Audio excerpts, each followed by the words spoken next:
Então, só retomando um pouquinho com você. Nós estamos vendo eufonia, temos 3 regrinhas de eufonia. Quais são elas? Artigo feminino, conjunção o, que são as 2 que a gente já viu. E nós vamos trabalhar agora mais uma regrinha. Essa ela é um pouquinho mais trabalhosa, mas ela não é difícil. Você vai ter que se atentar aí a mais alguns detalhes. Então, veja, nós temos a conjunção Y, que ela vai substituir o nosso E do português. Se eu disser para você, filho e pai, como que ficaria isso? Hijo e padre. Então, eu tenho esse Y fazendo a função do nosso E. Tranquilo, não é mesmo? Agora, e se eu inverter? Fizer lá como a gente fez com o O lá no 7, 8. E eu tiver a seguinte estrutura. Padre, hijo, vienen aqui. Então, eu vou querer dizer que o pai e o filho vêm aqui. Mas veja, ficaria agradável se eu dissesse o seguinte para você? Padre e hijo vienen aqui? Ficaria de novo aquela junção de sons. Veja aqui que o problema da eufonia no espanhol é repetir sons. Foi com o A, foi com o O e agora é a vez do I, porque o nosso Y tem som de I, né? Então ficaria estranho. O que eu vou fazer? Eu vou trocar esse Y por e vou dizer o seguinte, padre e hijo vienen aqui. Não fica mais agradável? Não fica tranquilo? A gente distribui aí melhor as palavras. Agora, quando que isso vai acontecer?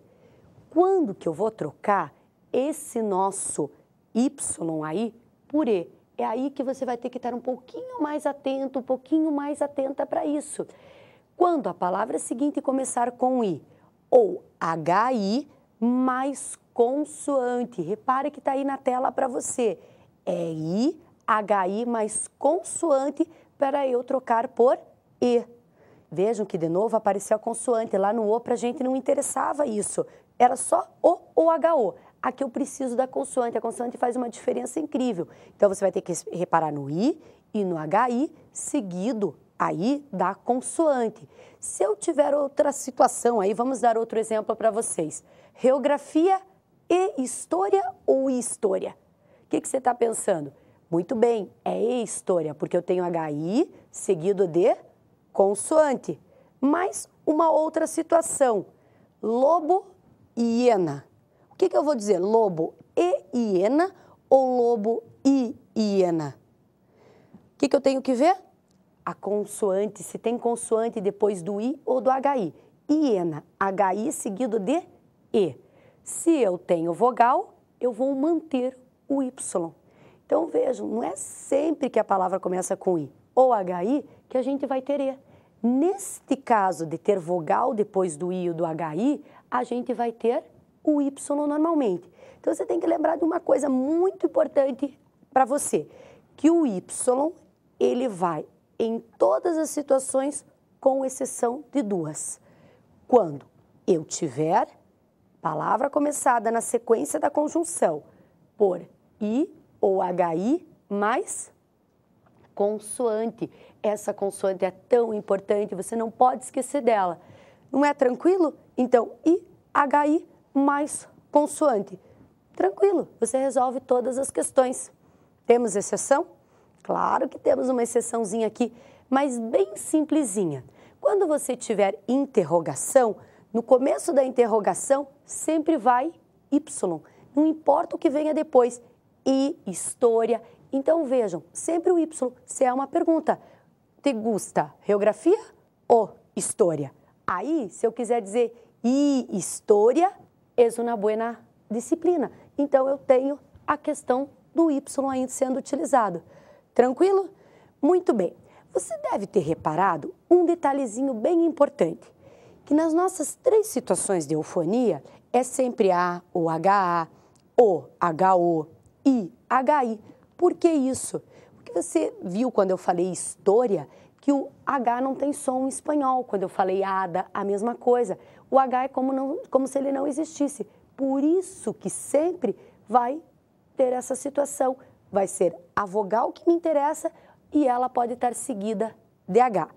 Antes da gente fazer nossos exercícios, a gente vai dar uma revisada no nosso conteúdo, certo? Quando que a gente muda? O artigo lá para el, no caso de eufonia. Quando a palavra seguinte começar com um substantivo, começado com HA, ele for feminino e estiver no singular. Muito bem. Temos exceção? Duas. Quais são elas? Quando eu tiver nomes de mulheres e quando eu tiver nomes de cidades ou países. Pronto, é o resuminho da primeira regrinha. Vamos para a segunda? Na segunda regrinha era a conjunção o. A conjunção o que eu tinha? Quando a palavra seguinte começava com o ou com HO, a gente ia modificar para U. Então, eu não colocava o, modificava para U. Tinha exceção aí? Não. Viu como é fácil? Mas a gente tinha um detalhezinho. Se esses números não viessem por extenso, viessem em formas de algarismo, o que a gente ia fazer? Colocar o acentuado para não confundir com zero. Mas isso não é exceção, lembra bem, é da regra. E a última questãozinha de eufonia, conjunção Y, que é a mais trabalhosinha, mas também não é difícil. A gente tem o quê? Se a palavra seguinte, depois da conjunção, começar com I ou HI, seguido de consoante, muito bem, a gente vai utilizar I. Todas as outras situações eu utilizo Y. Viu como não é difícil? Você deve ter pensado, professor, esqueceu da exceção dessa última regra. Já ia te chamar a atenção. Qual é a exceçãozinha que nós temos aí? Interrogação. Quando for no começo de uma interrogação, eu mantenho o Y. Viu como você está sabendo tudo já? Então você está pronto, está pronta para fazer exercícios. Vamos lá para os nossos exercícios? Primeiro eu vou colocar aí para vocês 4 frasezinhas bem simples, na verdade são palavrinhas só, para a gente treinar a conjunção Y e a conjunção O. E depois nós vamos para os testes. Primeira estrutura que vocês têm aí, legumbre uebus. Você tem que optar por usar o O ou U. Então eu tenho que fazer mesmo? Ver se a palavra seguinte começa com O ou com HO. Olha aí, começa com O ou HO? Não, começa com HU. Então o que vai? O, que é o que faz parte da regra geral. Então diz assim, legumbre o uebus. Legumbre é legume e uebus, ovos. Muito bem. Vamos para a letra B? Letra B. Bonito, horrible. Bonito, o horrible ou o horrible? Muito bem, o horrible. Por quê? Porque horrible